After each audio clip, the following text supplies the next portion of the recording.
Thank you, Mr. Chairman. I want to thank the witnesses for their testimony today.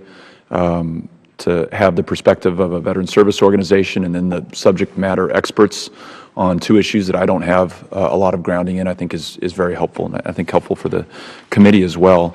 And I think you've also touched on what I think is the core issue that we need to resolve within the VA, which is accountability.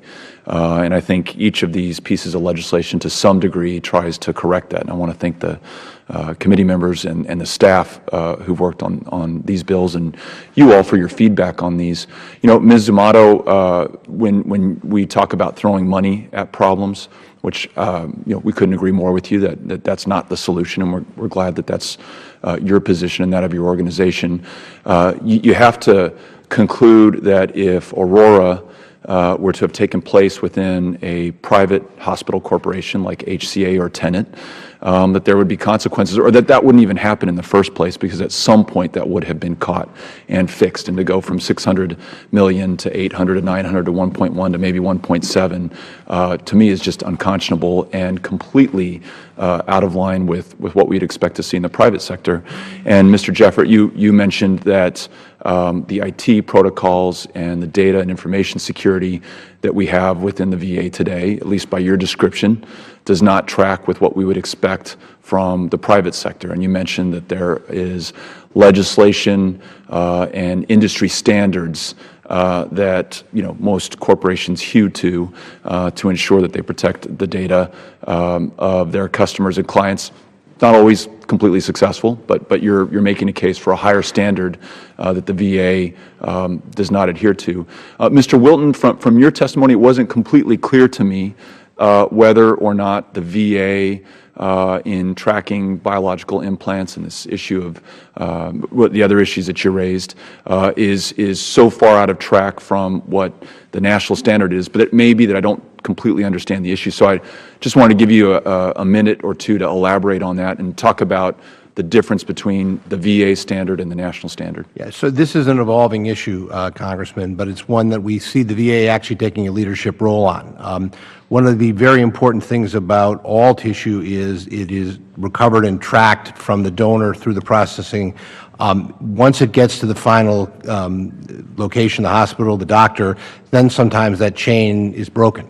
And we want to work with the VA so that they can maybe take a leadership role in this, and then, as I mentioned, we can take it out to the Department of Defense, to the private sector. We think this is something that can be done. We look forward to working with the VA on any challenges they might have. But we think this is just, quite frankly, the best way to do it, and I think our veterans deserve the best. And God forbid there is an incident of a recall or something like that, we should be able to get back to them in a timely fashion. We think that this type of system will do that.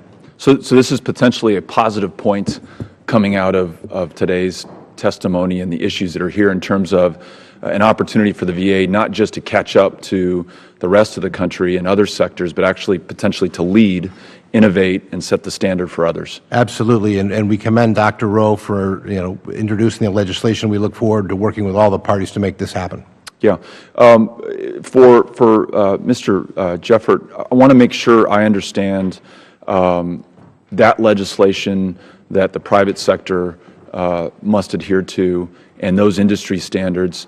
And I realize we cannot get into detail, but is it simply a matter of the VA matching those, or are there some intrinsic differences in our systems and our customers and clients that should allow for some difference or distinction between the two systems? Or is it simply a matter of the VA just admitting that it needs to catch up to the rest of the country and follow that law? It doesn't repeat, but it rhymes. A lot of the industry standards are going to have their own names and norms and references to how they do security, but they're very, very similar. You're probably 80 to 90% similar across all industries. And what's in the bill essentially captures that. Again, a lot of this, while they viewed it as prescriptive, is considered best practice and normal network hygiene in many other industries. There's going to be tweaks simply based of the size, composition, legacy systems, how they interact with others.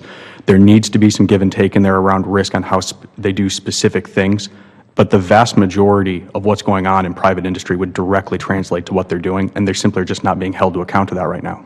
Thank you. Thank you each. I will yield back.